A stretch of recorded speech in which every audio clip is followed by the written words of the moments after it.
Bismillahirrahmanirrahim.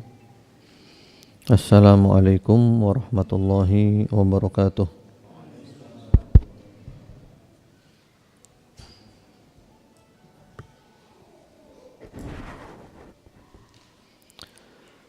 Innal hamdalillah nahmaduhu wa nasta'inuhu wa nastaghfiruh wa na'udzu billahi min shururi anfusina wa min sayyiati a'malina. Man yahdihillahu fala mudilla lahu wa man yudlil fala hadiya lahu. Wa asyhadu an la ilaha illallah wahdahu la syarika lahu wa asyhadu anna Muhammadan abduhu wa rasuluh sallallahu alaihi wa ala alihi wa sallama tasliman katsira. Amma ba'd. Allahumma inna nas'aluka ilman nafi'a wa na'udzu bika min ilmin la yanfa'. Ma'asyiral muslimin, bapak-bapak, ibu-ibu, ikhwan wa akhwat fillah rahimakumullah. Hari ini adalah hari Ahad, tanggal 7 Safar 1436 Hijriah yang bertepatan dengan tanggal 30 November 2014. Insyaallah kita akan lanjutkan kajian kita lagi sebagaimana biasa dari kitab Riyadhus Shalihin beserta syarah-syarahnya, di antaranya syarah dari Lul Falihin yang ditulis oleh Ibnu Allan rahimahullahu taala, Bahjatun Nadhirin Syekh Salim Al-Hilali, syarahnya Syekh Utsaimin dan yang lain-lainnya. Kita masih berada di bab fadlud du'a, bab keutamaan doa, yaitu contoh-contoh doa-doa dari Rasulullah sallallahu alaihi wasallam, doa-doa yang singkat namun padat dan lengkap. Yang terakhir sampai di nomor berapa? 1470. Sekarang kita masuk aja lanjutannya. Qala al-Imam an-Nawawi rahimahullahu taala wa an Abi Hurairah radhiyallahu taala anhu 'anin Nabi sallallahu alaihi wa ala alihi wa sallama annahu qala ta'awwadhu billahi min jahdil bala wa darakis syaqa wa su'il qada wa syamatatil a'da. Muttafaqun alaih. Wa fi riwayah qala Sufyan asyukku anni zittu wahidatan minha. Mari kita lihat syarah daripada hadits yang agung ini. Dari sahabat Abu Hurairah, atau berkata Al-Imam An-Nawawi, semoga Allah merahmatinya, diriwayatkan melalui jalan sahabat Abu Hurairah, semoga Allah meridainya, dari Nabi Muhammad sallallahu alaihi wa ala alihi wasallam, beliau bersabda, ta'awwadhu, berlindunglah kalian. Berlindunglah kalian, hendaklah kalian berlindung, ya. Artinya ta'awwadhu, hendaklah kalian benar-benar berlindung. Billah, kepada Allah. Dari apa? Min jahdil bala, daripada jahdil bala, yaitu berat karena ditimpa oleh bencana atau musibah. Jadi yang pertama-tama berlindung kepada Allah daripada bala, bencana, musibah yang berat, yang kita tidak mampu untuk menanggungnya dan kita tidak bisa untuk menolaknya. Ini yang pertama, ya, berlindung kepada Allah daripada bala, musibah, bencana yang berat, yang sulit, yang kita tidak mampu mengembannya dan kita juga tidak kuasa untuk menolaknya. Sahabat Abdullah ibnu Umar radhiyallahu taala anhuma ketika ditanya tentang jahdul bala, beliau mengatakan qillatul mal wa kathratul iyal, yaitu sedikitnya harta dan banyaknya keluarga. Jadi kita berlindung kepada Allah daripada bencana yang berat, di antaranya itu adalah keluarganya banyak, ekonominya sulit. Ini bencana yang berat. Dan tentu semuanya mencakup di dalamnya. Itu di antara bagiannya. Wadarakis syaqa. Itu dalnya dan roknya bisa dibaca dengan fathah daroki. Bisa juga dibaca dengan roknya itu roknya itu dibaca dengan sukun, wadarkis syaqa. Ya, wadarokis syaqa atau wadarkis syaqa. Maksudnya adalah kita mendapatkan syaqa, kebalikan daripada bahagia, sengsara. Berlindunglah kepada Allah daripada kamu mendapatkan kesengsaraan, kebalikan dari bahagia.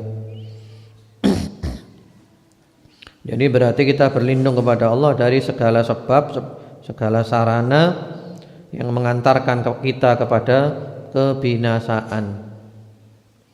Wasu'il qada, yaitu daripada keputusan yang buruk. Ini menurut para ulama ada dua makna. Menurut Syekhuna Fadilatul Syekh Muhammad bin Shalih Utsaimin rahimahullahu taala, makna yang pertama adalah takdir-takdir yang buruk. Semua takdir Allah sebenarnya baik, tapi buruk kan menurut kita. Seperti sakit, itu menurut Allah baik atau buruk? Baik, karena banyak hikmahnya. Menurut kita itu adalah buruk, enggak enak orang sakit. Jadi daripada keputusan Allah yang buruk menurut kita, atau juga daripada keputusan kita yang buruk, keputusan yang salah.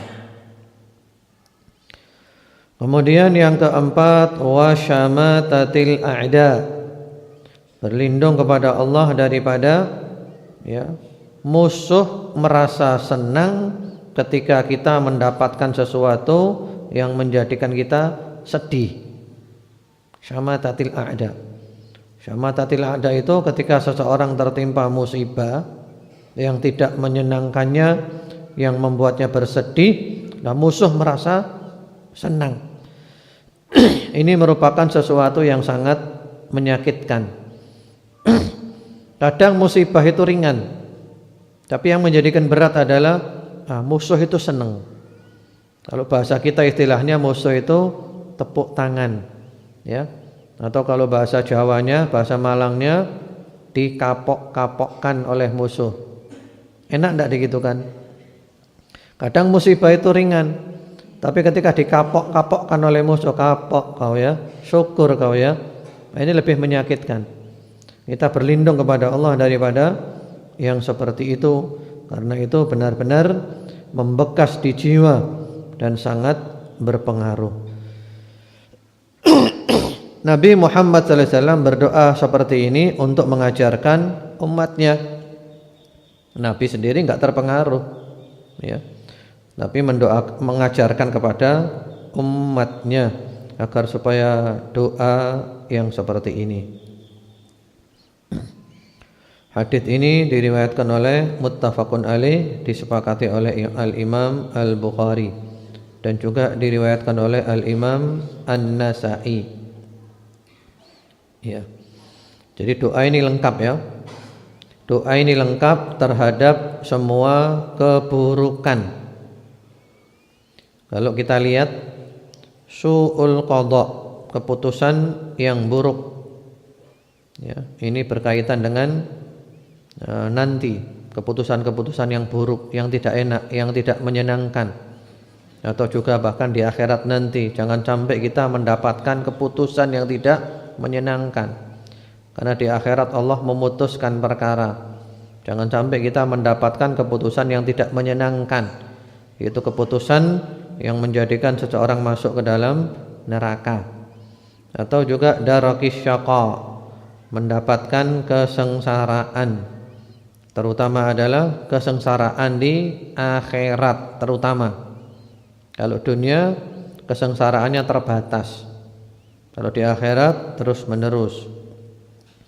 Atau juga kesengsaraan dalam kehidupan dunia ini pula. Kemudian ya, syamatatul a'da, celaan musuh. Nah, ini menyangkut diri kita. Dicela musuh itu tidak enak ya, musuh merasa senang kalau kita mendapat musibah, itu tidak enak. Kemudian jahdul bala, bencana-bencana yang sulit, yang berat. Nah, ini dianjurkan berlindung oleh Rasulullah Muhammad SAW kepada umat-umatnya. Di dalam riwayat yang lain, yaitu di dalam riwayat Imam Al-Bukhari dan juga Imam Muslim yang lainnya, qala Sufyan, berkata Sufyan bin Uyainah, seorang tabi'in, perawi hadis ini, asyukku anni zittu wahidatan minha, aku ragu-ragu bahwa aku telah menambah satu daripada 4 tersebut. Jadi Sufyan bin Uyainah rahimahullahu ta'ala, perawinya ini ragu-ragu. Kayaknya dari Nabi itu cuma 3, saya tambahi 1, cuman saya lupa 1 itu yang mana ya. Jadi mungkin beliau ketika doa itu nambahi 1 supaya lengkap menurut beliau. Cuman beliau ragu-ragu yang mana ya yang tambahan saya itu. Lalu diterangkan oleh para ulama tentang tambahan itu. Sufyan mengatakan secara tegas, wa syamatatil a'da, itu tambahannya, sebagaimana diterangkan oleh oleh Ibnu Hajar di dalam kitabnya Fathul Bari. Jadi Sufyan menyebutkan cuma 3 saja, yang 1 tambahan dari beliau yaitu syamatatil a'da. Ya. Jadi doa ini bagus ya, dibaca ke-4-4-nya tidak apa-apa, karena memang kita perlu berlindung kepada Allah dari ke-4 perkara tersebut. Kalau bisa doa-doa seperti ini redaksinya dihafalkan. Allahumma inni a'udzubika min jahdil bala wa darakis syaqa wa su'il qada wa syamatatil a'da. Ya, bagus sekali. Nah, kemudian kalau kita lihat di sini, doa ini mengandung unsur sajak. Sajak itu puitis.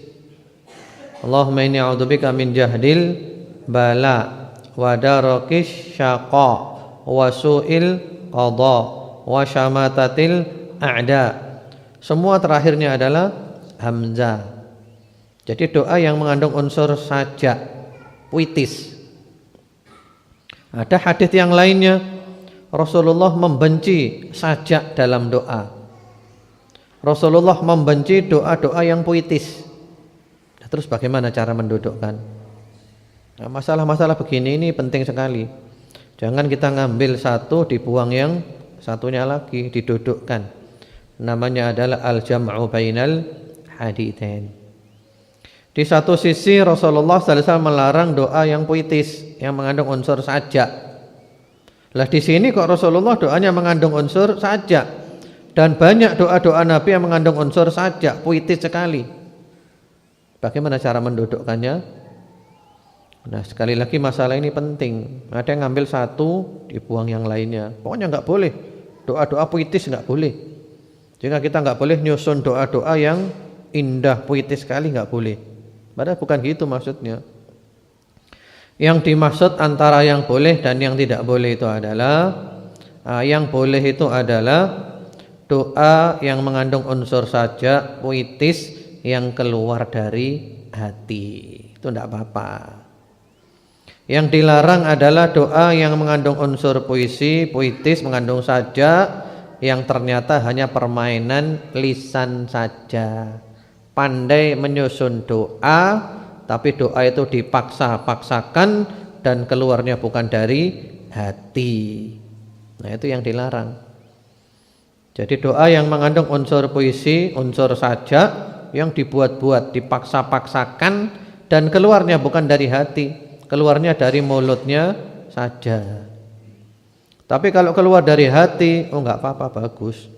Bahkan kalau kita lihat munajat-munajat salafus saleh itu susunannya sangat indah, luar biasa indahnya. Kemudian juga bahwasanya kita dianjurkan berlindung. Berlindung ini perlu. Ya. Memang semua telah ditakdirkan oleh Allah. Tapi jangan lupa, doa adalah merupakan bagian daripada takdir, dan doa bisa menolak takdirnya Allah Subhanahu wa taala. Doa ini mempunyai kekuatan. Kemudian ketika seseorang berlindung kepada Allah, berdoa kepada Allah, berarti seseorang itu merasa hina di hadapan Allah, sangat membutuhkan Allah, merendah di hadapan Allah, merasakan kebesaran Allah Subhanahu wa taala. Disinilah letak bahwa doa itu adalah ibadah, bahkan inti daripada ibadah. Ya, kita masuk hadis yang berikutnya lagi.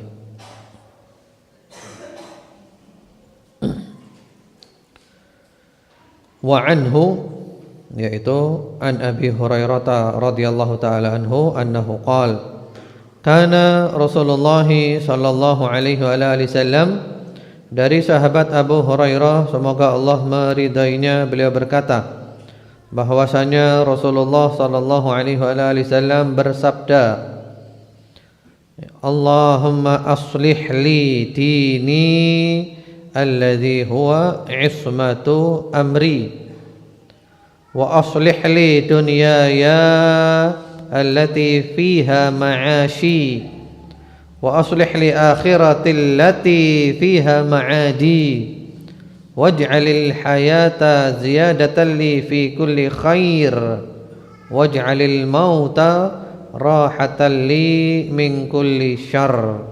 Rawahu Muslim. Ini doa yang sangat bagus.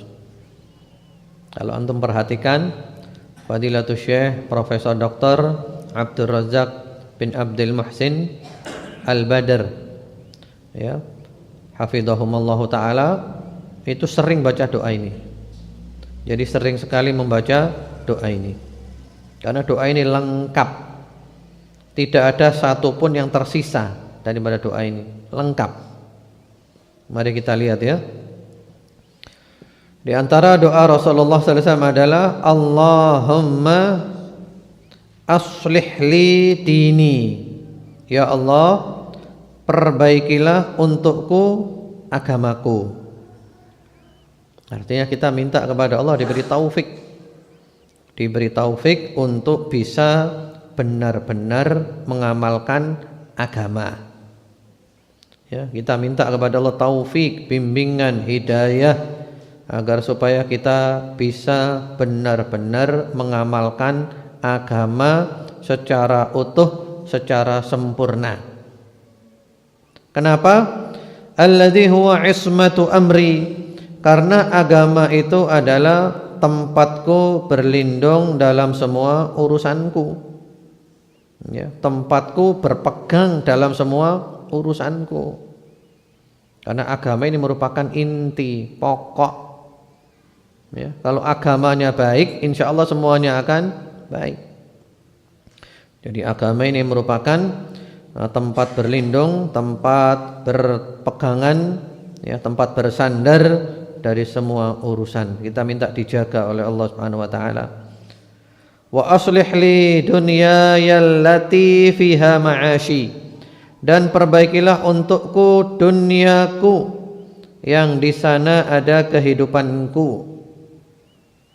Nah, kita minta kepada Allah dijaga kehidupan kita di dunia ini. Artinya kita diberi oleh Allah kecukupan. Kita masih di dunia kita butuh dunia, kita minta oleh Allah diberikan kecukupan, yang kita butuhkan diberikan oleh Allah, yang halal untuk taat kepada Allah Subhanahu wa taala. Ya Allah, saya masih di dunia ya Allah, perbaiki duniaku, berikan aku dunia ya Allah. Aku butuh hidup. Dunia bukan untuk dunia, tapi dunia untuk menyampaikan ke akhirat.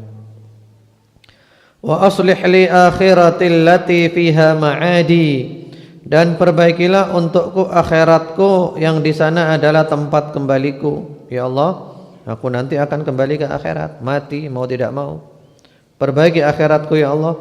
Artinya berilah hamba taufik untuk selalu beribadah kepada Allah, untuk selalu ikhlas kepadamu ya Allah, untuk selalu taat kepadamu ya Allah, dan agar supaya umurku Engkau tutup dengan husnul khatimah. Jadi di akhiratnya menjadi bagus, masuk ke dalam syurga, mendapatkan ridha Allah Subhanahu wa taala, memandang Allah yang maha mulia. Waj'alil hayata, dan jadikanlah kehidupan ini ya Allah. Ya Allah, kalau Engkau berikan kepadaku umur yang panjang, waj'alil hayata ziyadatan li fi kulli khair, jadikanlah umurku yang panjang itu ya Allah menambah untukku dalam semua kebaikan. Ya Allah, kalau Engkau masih memberikan kepadaku umur yang panjang, aku masih hidup lama ya Allah, jadikan kehidupanku ini menambah kebaikan-kebaikan untukku, yaitu aku selalu istiqomah mencari ilmu dan mengamalkan ilmu serta mendakwahkan ilmu, sehingga umur kita yang panjang itu baik, penuh dengan kebaikan. Waj'alil mauta, dan jadikanlah kematian ya Allah. Jika nanti Engkau jadikan hamba mati ya Allah, kalau memang sudah datang kematian, waj'alil mauta rahatan li min kulli syarr, jadikanlah kematian itu adalah ya Allah istirahat bagiku dari semua keburukan. Di dunia akan penuh dengan keburukan. Di dunia ini kita diganggu, diuji, ya, capek, payah. Apalagi juga di dunia ini penuh dengan maksiat, penuh dengan kelalaian dan yang lain-lainnya. Maka kita minta ya Allah, kalau aku mati ya Allah, istirahatkan dari semua itu. Tidak ada lagi yang seperti semua itu. Perhatikan hadits ini, bahwasanya hadits ini merupakan hadits yang doa lengkap, singkat, padat. Rawahu Muslim, diriwayatkan oleh Imam Muslim rahimahullahu taala. Aslinya mati semua. Ya, hadits ini diriwayatkan oleh Imam Muslim rahimahullahu taala. Sangat bagus hadits ini. Dihafalkan ya. Bisa tidak menghafalkan hadits ini? Karena itu Syekh Abdurrahman bin Nasir As-Sa'di rahimahullahu taala di dalam kitabnya Al-Wasail Al-Mufidah lil Hayati Sa'idah, 23 kiat hidup bahagia, beliau menyebutkan di antara doa supaya kita bahagia adalah ya doa ini. Ini doa harian. Jangan pernah lupa membaca doa ini. Bagaimana doanya? Allahumma aslih li dini alladhi huwa ismatu amri wa aslih li dunyaya allati fiha ma'ashi wa aslih li akhirati allati fiha ma'adi waj'alil hayata ziyadatan li fi kulli khair waj'alil mauta rahatan li min kulli syarr. Nah, ini doa harian. Jangan pernah ditinggalkan doa ini, doa yang sangat indah. Kita selalu akan kembali kepada Allah Subhanahu wa taala, dan agama Islam ini adalah yang menjaga kita daripada terjerumus dalam kesalahan-kesalahan. Kita dijaga daripada hawa nafsu yang menyimpang. Kemudian juga seorang muslim itu beramal di dunia ini untuk persiapan hidup yang abadi, hidup yang selama-lamanya nanti, ya. Kemudian juga panjang umurnya seorang muslim itu selalu menambah kebaikan. Orang Islam semakin panjang umurnya, semakin banyak kebaikannya. Kemudian juga orang Islam itu kalau mati, orang beriman kalau mati itu adalah istirahat. Jadi orang beriman kalau mati itu istirahat. Di dalam hadis yang sahih riwayat Al-Imam Al-Bukhari dan Muslim rahmatullahi alaihima, ada satu jenazah dibawa lewat di hadapan Nabi Muhammad sallallahu alaihi wasallam. Lalu beliau mengatakan mustarih wa mustarah minhu. Kemudian beliau ditanya, ya Rasulullah, Anda mengatakan mustarih dan mustarah minhu, apa maksudnya wahai Rasulullah sallallahu alaihi wasallam? Beliau mengatakan, al-'abdul mu'min idza mata yastarihu min adad dunya wa nasabiha ila rahmatillahi ta'ala. Seorang hamba yang beriman kalau dia itu mati, maka dia istirahat dari kepayahan-kepayahan di dunia, dari gangguan-gangguan di dunia, menuju rahmat kasih sayang Allah Subhanahu wa taala. Jadi orang beriman itu kalau mati itu istirahat. Di dunia ini capek, payah, diganggu, disakiti, mati istirahat. Dengan catatan dia adalah orang yang beriman. Wal 'abdul fajir idza mata yastarihu minhul 'ibad wal bilad wasyajar wad dawab. Sementara orang yang fajir, yang bergelimang dalam dosa, orang yang jahat, itu kalau mati, kalau dia mati, maka yang istirahat adalah manusia. Manusia istirahat, negara istirahat, pohon-pohon istirahat, dan juga binatang-binatang istirahat. Jadi kalau yang mati orang jahat, kebalikannya. Kalau ada orang jahat mati, maka yang istirahat bukan dia. Yang istirahat adalah ya, manusia istirahat. Antum kalau punya tetangga yang jahat, suka ganggu, kalau tetangganya mati seneng enggak? Semuanya sak kampung seneng pasti itu. Di satu sisi ya, di sisi lain kita doakan, kasihan dia, didoakan. Sisi lain kita seneng, alhamdulillah, enggak ada yang ganggu lagi, wis beres, wis mati siji kari liyane. Kan ngono kan? Sing liyan-liyane mudah-mudahan imma dapat hidayah, imma mati aja sudah. Dapat hidayah alhamdulillah, enggak dapat hidayah ya tidak bisa dibina, ya dibinasakan. Kan gitu kan? Itu istirahat, manusia istirahat. Di kantor ada orang jahat, dia mati, teman-temannya istirahat semuanya, alhamdulillah enggak ada orang jahat lagi. Kemudian negara juga istirahat. Negara istirahat, para koruptor. Ini koruptor kalau mati negara istirahat. Negara ini berterima kasih kepada Allah, alhamdulillah itu koruptor sudah mati, tidak ada yang korupsi lagi. Kemudian pohon-pohon juga istirahat, karena ada orang yang suka ya menebang pohon sembarangan, membakar hutan dan yang lainnya. Nah, orang-orang model gini kalau dia mati, pohon-pohon itu senang semuanya, istirahat, tidak ada yang ganggu lagi. Kemudian juga binatang-binatang istirahat. Nah, ini orang-orang yang jahat kepada binatang, suka mukuli kucing, mukuli apa, atau bahkan juga mencari ikan dengan cara yang dilarang, ngebom, sehingga ya komunitas ikan itu rusak semuanya. Nah, ini kalau orang gini mati, binatang-binatang istirahat, senang semuanya.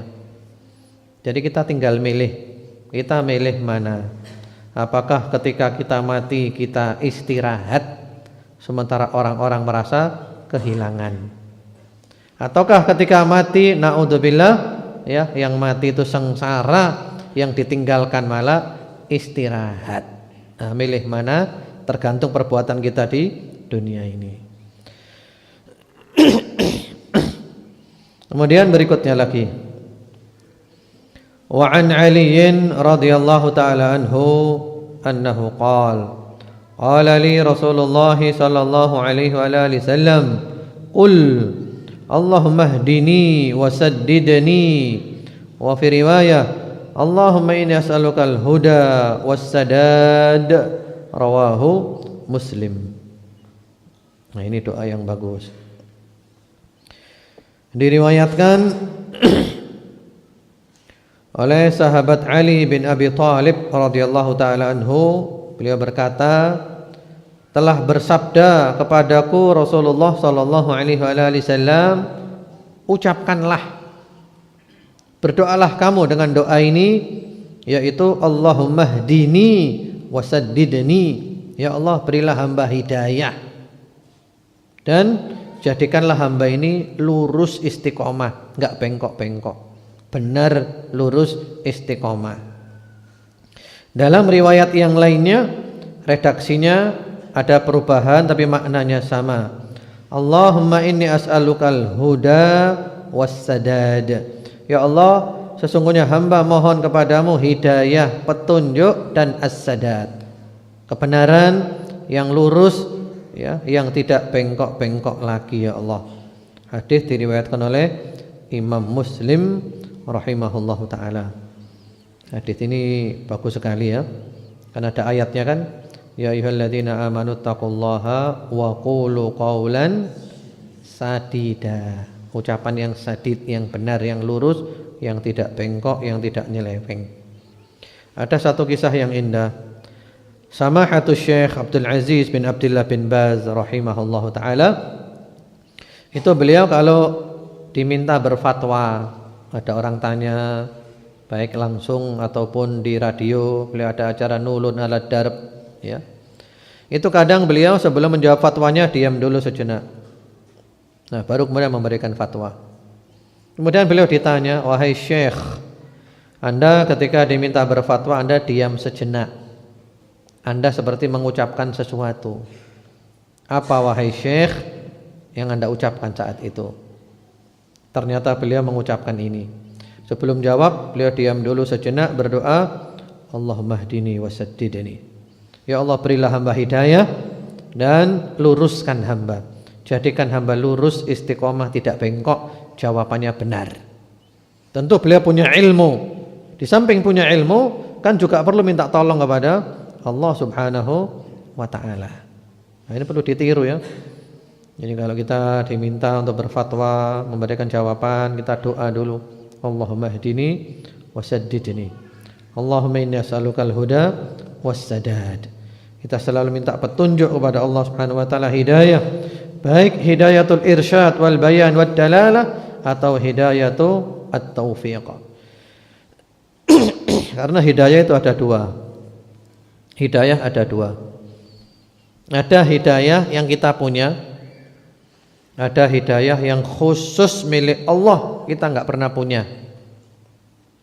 Hidayah petunjuk yang kita punya itu dikenal dengan hidayatul irsyad wal bayan wad dalalah.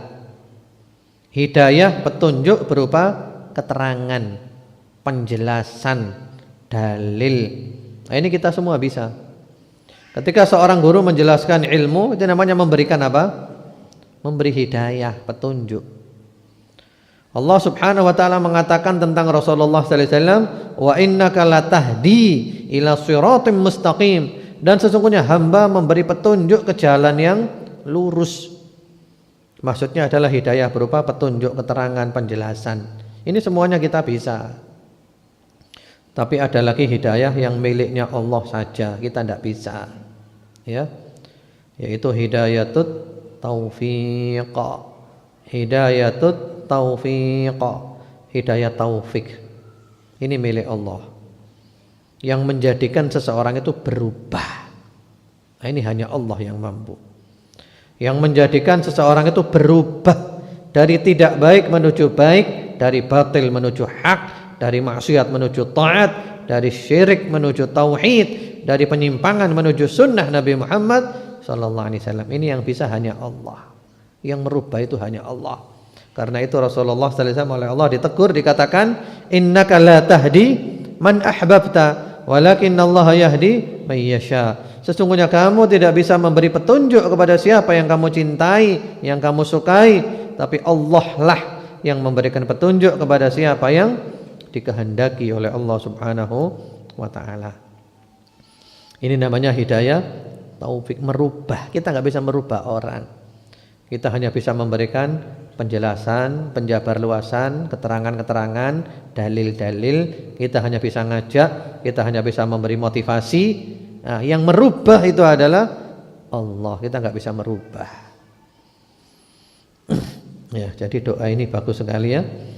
Jadi kita berupaya supaya kita selalu lurus, tidak bengkok, dalam ucapan kita, perbuatan kita, berusaha untuk mengikuti ajaran Nabi Muhammad SAW, berusaha untuk ikhlas dalam semua aktivitas kita, dan kita tidak pernah berhenti untuk minta tolong kepada Allah Subhanahu wa taala dalam semua urusan kita. Nah, ini doa yang bagus dihafalkan. Gampang kan redaksinya? Allahumma hdini wasaddidni, Allahumma inni as'alukal huda wassadad. Kemudian doa yang berikutnya lagi. Wa an Anas radhiyallahu taala anhu annahu qala kana Rasulullah sallallahu alaihi wasallam yaqul.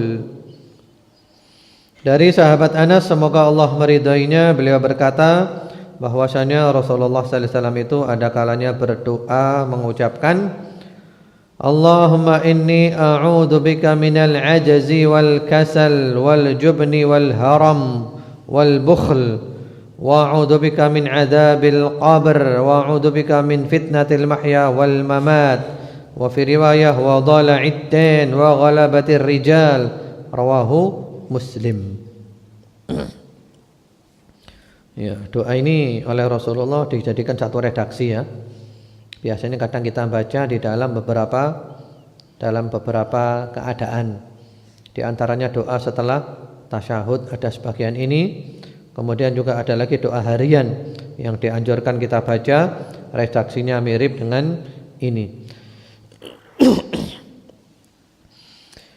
Yaitu doanya adalah Allahumma inni a'udzubika minal ajzi. Ya Allah, sesungguhnya hamba berlindung kepadamu daripada al-ajz. Al-ajz itu lemah. Lemah, tidak mampu berbuat kebaikan. Ya. Kemudian juga termasuk ajz, lemah itu adalah dia tidak mengamalkan apa yang bisa diamalkan. Tidak mengerjakan apa yang bisa dikerjakan, selalu menunda-nunda amalan, selalu menunda-nunda pekerjaan. Ini termasuk perbuatannya setan.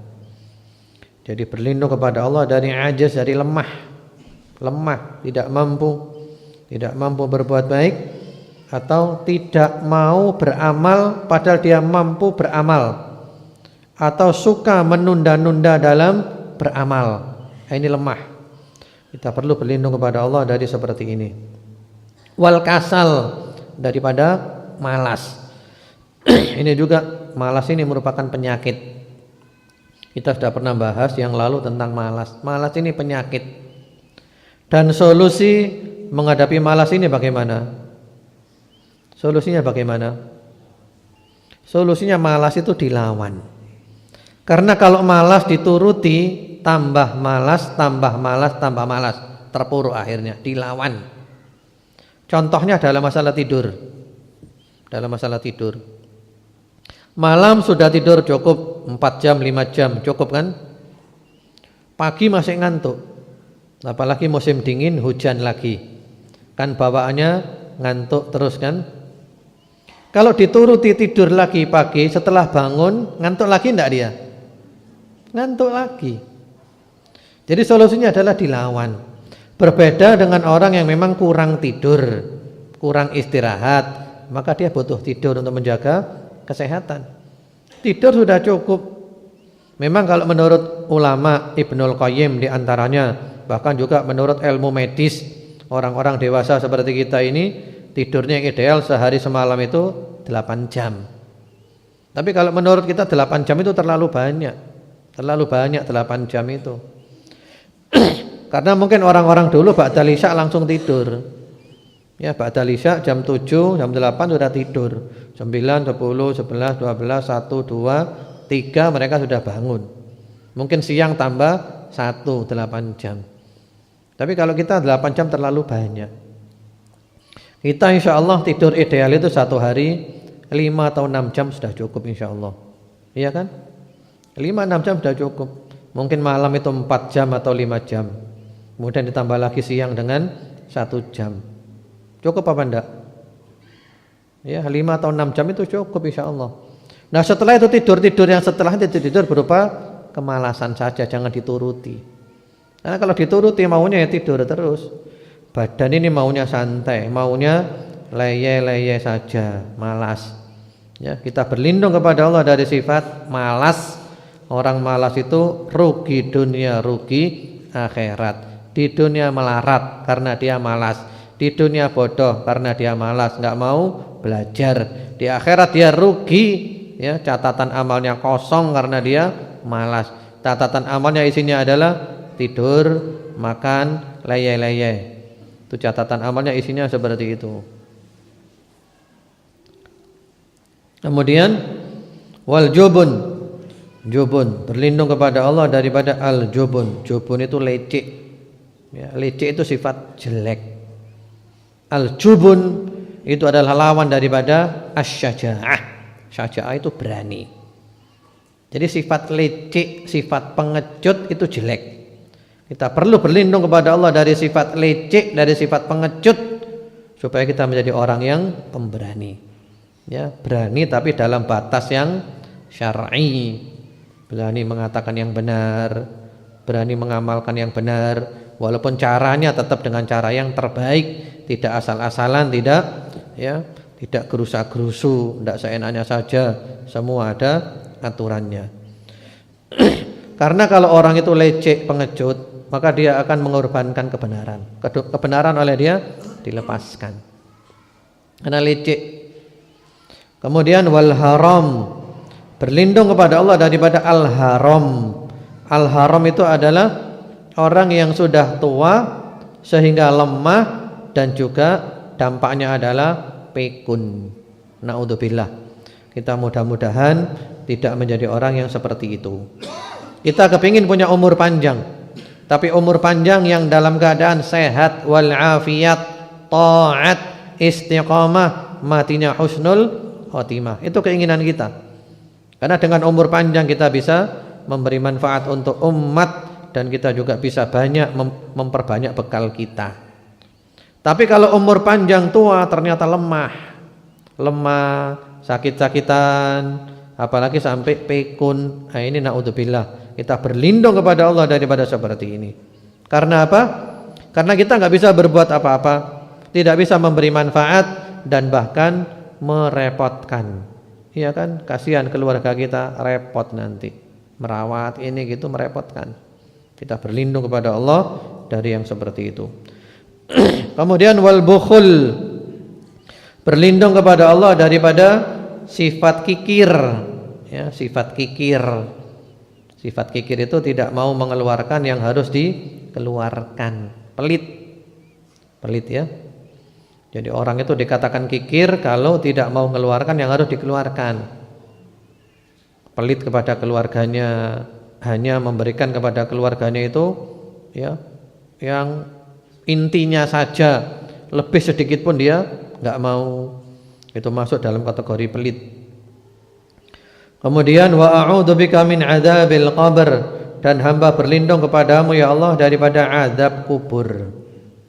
Nah, ini juga ada azab kubur.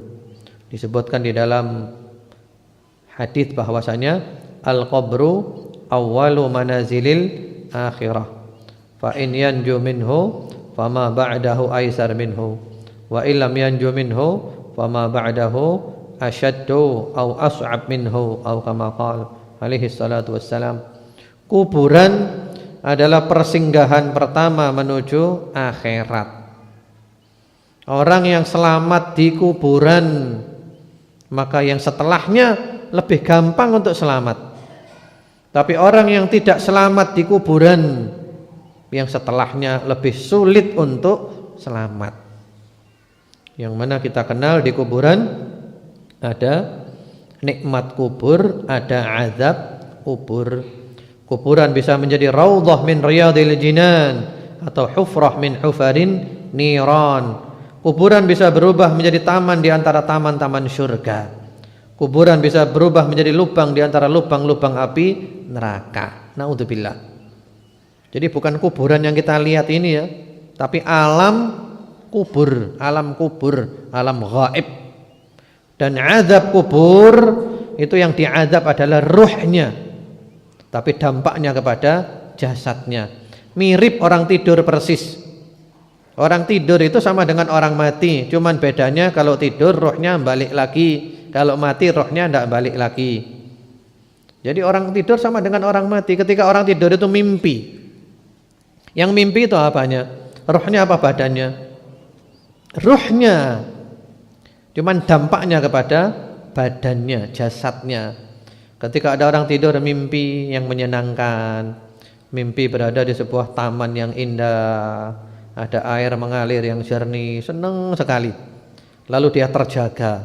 Bagaimana perasaan badannya? Enak, senang, rasa damai sekali. Ya. Sebaliknya kalau tidur, di dalam tidur itu dia mimpi dikeroyok 40 orang.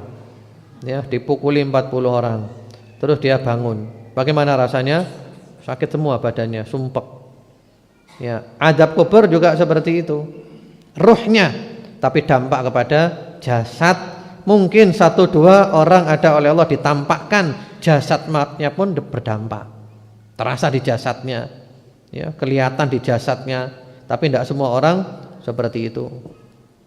Itu hanya contoh-contoh saja. Kemudian wa a'udzubika min fitnatil mahya wal mamat. Dan hamba berlindung kepadamu ya Allah daripada fitnah kehidupan dan fitnah kematian. Ya. Fitnah kehidupan. Fitnah kehidupan ini adalah ketika kita ya difitnah di kehidupan, godaan. Jadi godaan dalam kehidupan ini banyak. Kita berlindung kepada Allah daripada fitnah di dalam kehidupan. Ya kan, kehidupan ini penuh dengan fitnah, godaan. Kemudian juga penyimpangan, penyelewengan, huru-hara, kekacauan, hal-hal yang membingungkan. Semua itu masuk dalam kategori fitnah. Kita berlindung kepada Allah dari fitnah kehidupan ini. Jangan sampai kita kena fitnah itu. Yang mana di dalam surat Al-Kahfi disebutkan di sana 4 macam fitnah.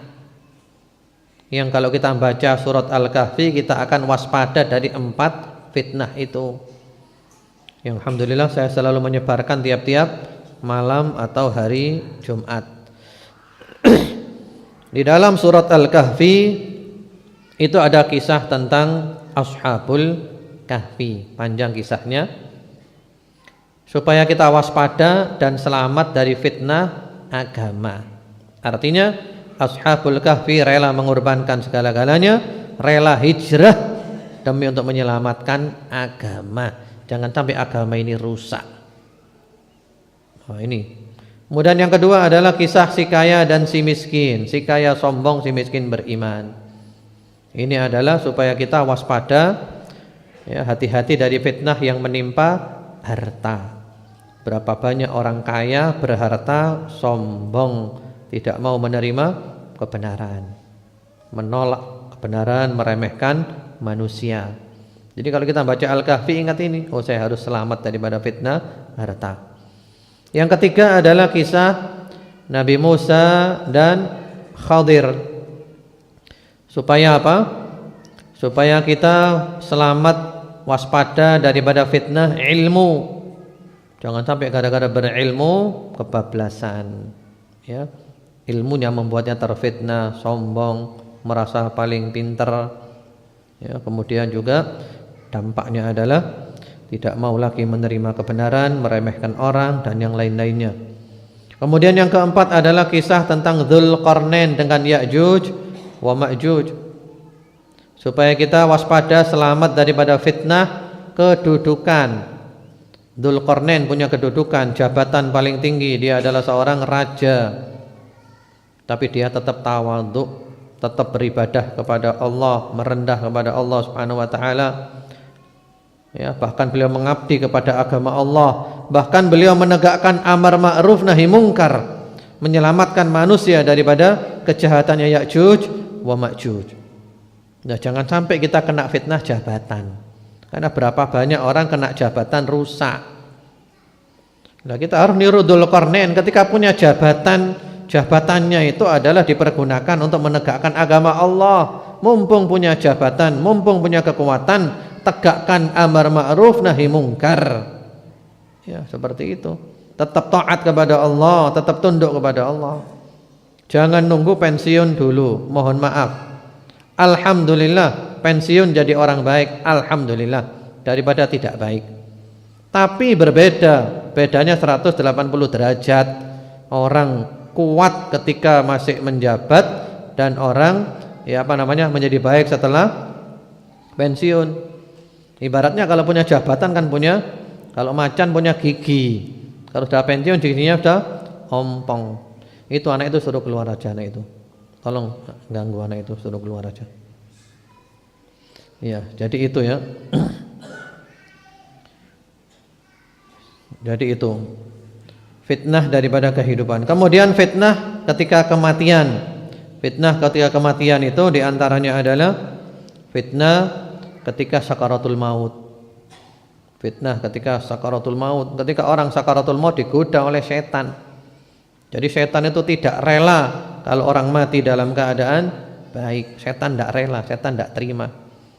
Godaan setan yang paling besar diantaranya menjelang sakaratul maut. Setan itu ingin orang ini mati dalam keadaan meninggalkan iman. Karena itu berat tuh ya. Sehingga para ulama mengatakan mumpung kita masih kuat, kita harus bisa ngalahkan setan. Karena kalau kita masih kuat saja nggak bisa ngalahkan setan, maka ketika sakaratul maut kita lemah, maka kita tentu tidak lagi bisa mengalahkan setan. Wong kuat aja nggak bisa mengalahkan setan, apalagi waktu lemah. Itu fitnah dalam keadaan fitnah kematian. Al-Imam Ahmad bin Hanbal rahimahullahu taala itu beliau ketika menjelang meninggal dunia sakaratul maut, beliau sempat pingsan, lalu beliau mengucapkan ba'ad, belum. Kemudian beliau sadar lagi, beliau ditanya, kenapa anda mengucapkan ba'ad, belum, kenapa? Kata Imam Ahmad, ketika sakaratul maut tadi saya didatangi setan. Setan goda saya, nggak bisa. Setan goda saya nggak bisa. Lalu setan mengatakan, futtani ya Ahmad. Engkau telah lolos dari aku wahai Ahmad. Kata Imam Ahmad, belum. Jadi tujuannya setan apa? Supaya Imam Ahmad itu mati dalam keadaan ujub. Engkau telah lolos ya Ahmad. Berarti saya hebat ya, saya menang ya. Mati dalam keadaan punya sifat ujub. Subhanallah, pinternya setan. Ternyata Imam Ahmad nggak kalah pinter. Imam Ahmad nggak tertipu. Kata Imam Ahmad, masih belum. Selama jiwa masih di kandung badan belum. Sampai mati dulu, baru tahu siapa yang menang nanti. Subhanallah. Kemudian termasuk fitnah kematian ini adalah fitnah di kubur. Ketika kita ditanya oleh dua malaikat Munkar dan Nakir, man rabbuk wa madinuk wa man nabiyuk, jawabannya bukan hafalan, jawabannya adalah al-iman wal amalus soleh. Kita di dunia hafal, tapi mati dalam keadaan enggak benar, enggak bisa jawab. Kita di dunia mungkin enggak pernah menghafalkan, tapi kita iman, kita amal soleh, kita baik sampai mati, insyaallah kita mudah menjawabnya. Wa fi riwayah, di dalam riwayat yang lainnya disebutkan di situ doanya adalah wa dhala'iddan wa ghalabatir rijal wa dhala'iddan, yaitu beratnya hutang. Jangan sampai kita dililit oleh hutang sehingga merasa berat, merasa sulit karena hutang, tidak bisa membayar dan tidak ada orang yang mau membayarkan. Padahal nagih terus yang kita hutang kepadanya. Nah, ini kita berlindung kepada Allah. Wa dhala'iddan, beratnya hutang, sulitnya hutang, tidak bisa membayar, tidak ada orang yang mau bantu membayarkan, padahal yang punya uang itu selalu nagih terus. Ini berat. Karena itu saya sering mengatakan, ikhwan wa akhwat fillah rahimakumullah, jangan gampang-gampang utang. Kalau tidak terpaksa jangan. Karena orang sekarang ini gampang-gampangkan utang 100 juta, utang 200 juta, utang 1 miliar, sehingga dia kaya. Tapi kayanya kaya, utang, rumahnya utang, mobilnya utang, sepeda motornya utang, handphone pun utang, haji pun utang, umroh utang. Na'udzubillah. Ini hidup yang sulit, ini hidup yang berat. Para salafus saleh mengatakan, "Ma dakhala hammuddin qalban illa dhahaba minal aqli ma la ya'udu ilaih." Tiadalah sumpek karena utang masuk ke dalam hati seseorang melainkan ada yang keluar dari akalnya yang tidak bisa kembali lagi. Jadi sumpek karena utang bisa menyebabkan hilangnya akal. Akalnya hilang sedikit-sedikit. Kemudian juga utang itu adalah hammun billail wa dhullun bin nahar. Kalau malam sumpek karena banyak utang enggak bisa tidur, kalau pagi kalau siang hina di depan manusia karena banyak utangnya. Hati-hati dengan utang. Jangan gampang-gampangkan utang, dan utang, karena utang ini urusannya panjang. Orang yang punya utang tidak bisa membayar, sengaja tidak mau bayar, dilaporkan ke polisi, di pengadilan, masuk penjara sekian tahun, lalu dia keluar. Dia keluar ini, dia bebas dari hukuman di dunia, tapi di akhirat belum bebas hukumannya. Bukan berarti sudah di penjara, keluar dari penjara sudah selesai. Enggak, itu kan urusan pemerintah. Urusan pemerintah kamu sudah bebas, kan sudah masuk penjara. Tapi urusan di akhirat belum. Sebelum kamu bayar utangnya kepada orang yang kamu utang, enggak selesai itu. Enggak selesai. Utang bayar dulu. Bahkan Rasulullah Muhammad SAW kalau ada orang mati punya utang di awal-awal Islam, Rasulullah enggak mau nyolati. Rasulullah tanya dulu, alaihi dain, orang ini punya utang enggak? Punya utang ya Rasulullah. Sallu ala sahibikum. Kamu salati saja, saya tidak mau nyolati dia. Percuma saya nyolati dia, doa saya enggak tembus karena dia punya utang. Lalu ada sahabat yang nanggung, saya tanggung ya Rasulullah utangnya. Baru Rasulullah mau nyolati. Tapi di akhir-akhir Islam di Madinah, kalau ada orang mati punya utang tidak bisa bayar, maka utangnya dibayar oleh Nabi Muhammad sallallahu alaihi wasallam. Jadi utang ini berat. Apalagi orang yang utang sengaja tidak mau bayar. Nah sekarang orang ini mau ngutangi itu mikir, karena kebanyakan orang yang ngutang tidak mau bayar. Padahal ngutangi orang ini fadilahnya besar, terutama ngutangi dalam kebutuhan pokok, untuk makan, untuk minum, untuk sekolah, untuk beli rumah, untuk kontrak rumah. Ini fadilahnya besar. Tapi karena kebanyakan orang utang itu tidak bayar, sehingga orang mau ngutangi orang itu mikir-mikir. Ya, mikir-mikir. Jadi utang itu tidak enak ya. Nanti ketemu orang yang dia punya utang kepada orang itu malu. Ketemu jauh-jauh, wah lari. Itu kan menghindar. Subhanallah. Wa ghalabatir rijal. Wa ghalabatir rijal. Itu berlindung kepada Allah Subhanahu wa taala daripada dikalahkan oleh orang. Ini mempunyai dua makna.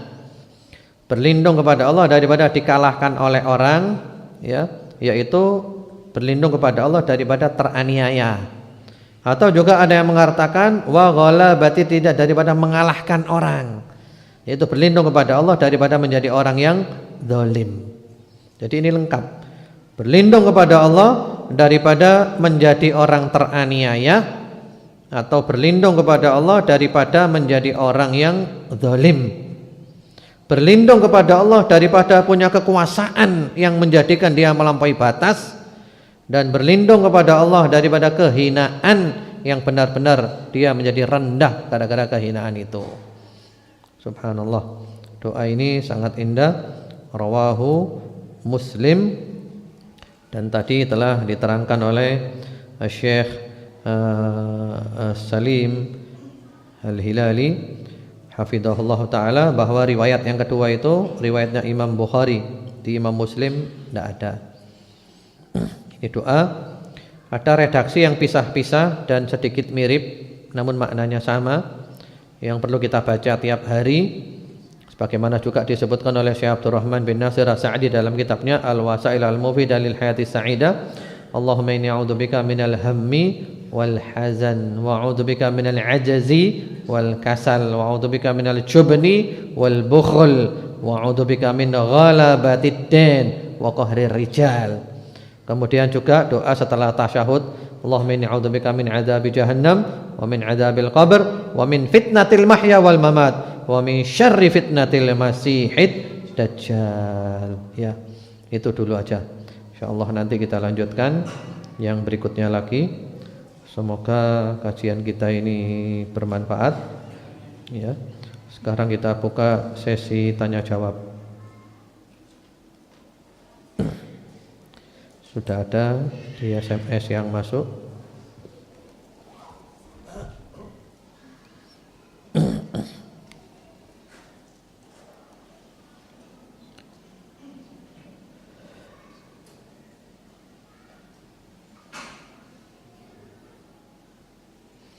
Ya, Ustadz mohon penjelasan doa sebelum salam berlindung kepada Allah dari fitnah kehidupan dan fitnah kematian.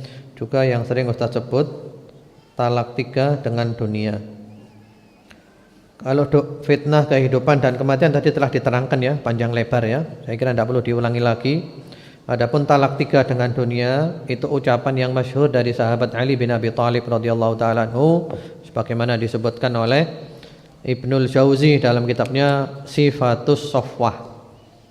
Pada zaman sahabat Ali, memang ada yang mengatakan riwayat itu dhaif dan yang lainnya, yang jelas itu bukan hadis Nabi Muhammad sallallahu alaihi wasallam dan riwayat itu masyhur terjadi kepada sahabat Ali bin Abi Thalib radhiyallahu taala anhu, yaitu pada zaman sahabat Ali banyak fitnah ya hawa nafsu, fitnah dunia dan yang lain-lainnya.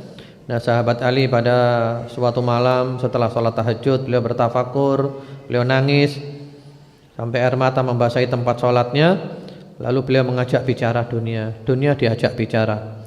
Beliau mengatakan, ya dunia ghurri ghairi, wahai dunia kamu tipu orang lain saja, kamu jangan nipu aku, karena aku sudah tahu siapa kamu. Laqad talaqtuki thalathan la raj'ata fih, karena aku telah menceraikan kamu dengan cerai 3 dan tidak mungkin kembali lagi selama-lamanya. Maksudnya beliau tidak mau tertipu oleh dunia, gitu ya.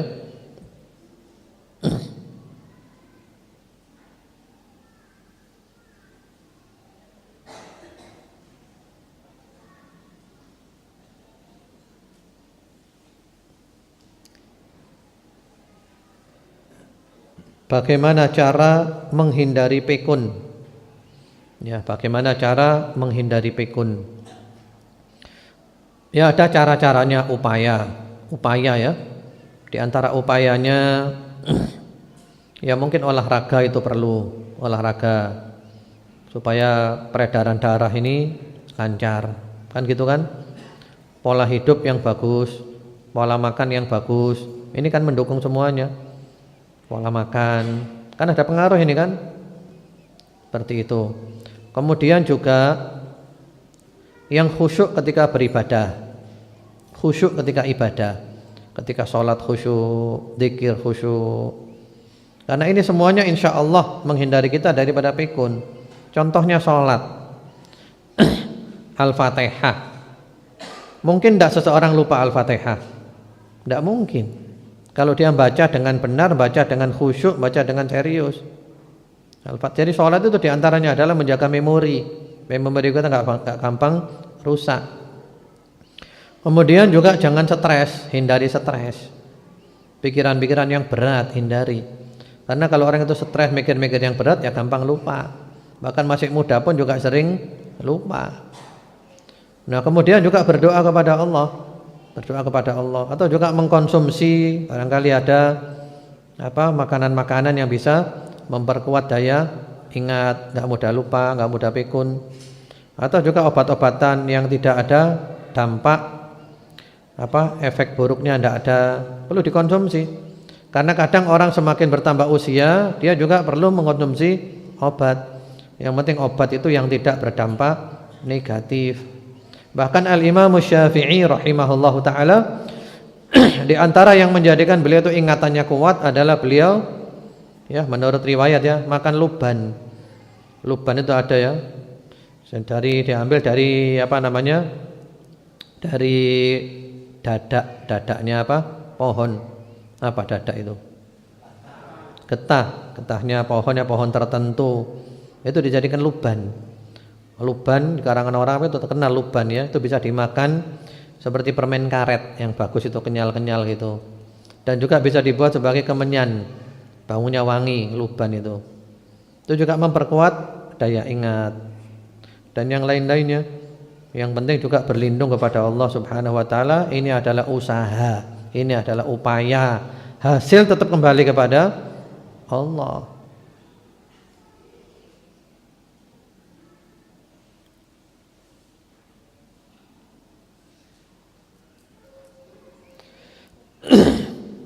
Assalamualaikum. Waalaikumsalam. Ustadz, apakah benar manusia yang masa mudanya tidak baik, hablum minallah, maka ia akan dihinakan Allah di masa tuanya?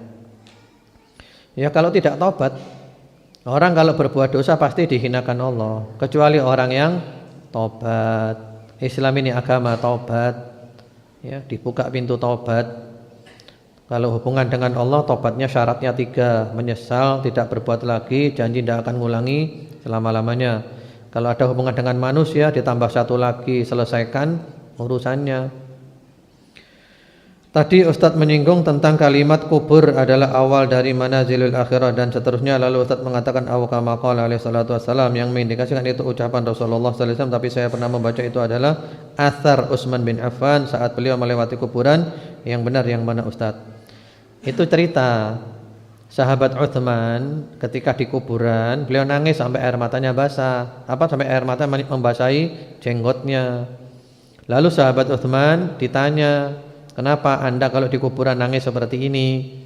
Lalu sahabat Utsman mengatakan, oh ya, karena saya pernah mendengar Rasulullah bersabda, al-qabru awwalu manazilil akhirah, fa in yanju minhu fama ba'dahu aysar minhu, fa in lam yanju minhu fama ba'dahu as'ab aw ashaddu minhu. Itu hadits Nabi.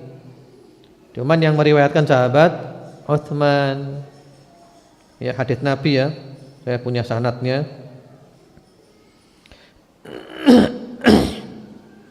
Assalamualaikum. Waalaikumsalam. Bolehkah zikir sesudah salat subuh atau maghrib digabung zikir pagi sore? Jazakumullah khair. Kalau zikir pagi itu dibaca setelah salat subuh ya, sebelum matahari terbit. Kalau zikir sore dibacanya itu yang rojih setelah asar sebelum matahari terbenam. Ada yang mengatakan ba'dal maghrib.